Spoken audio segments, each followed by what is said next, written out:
dhuftanis ijoollee yuunivarsiitii adda addaa irraa dhuftanii yookaan biyya adda addaa irraa dhuftanii dhaloota kanaaf bu'uura gaarii keessan maqaa bulchiinsa magaalaa Waaqqitiin hedduu galatoomaa isiniin jenna.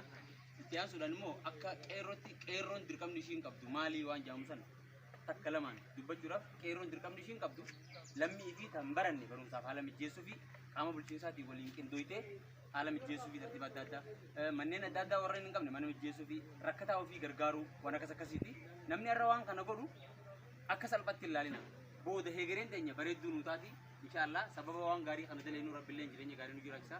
Warra bulchiinsa keessaatii illee nu dhagayanii waan kana qaama isaanii irraa aarsaa godhanii maallaqa isaanii irraa muranii daftara kanaa kana bitanii dhalootaaf akkas haala mijeessanii nullee dhaga'uu isaaniitiif hedduu haa galatoomanii haa ulfaatanii namni wal qabate namni waliin ta'e namni wal dhagee biyya guddisuu danda'a waan ta'eef baga nu dhageessanii hedduu galatoomaa jennaani ijoolleen immoo qalamni isinirraa hanqata qalama itti laffaa bitadha.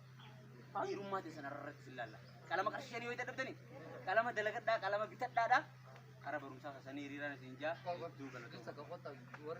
Dapat tembun, orang gudang pun dapat, saya tak tahu kalau kamu ni langsung kurang.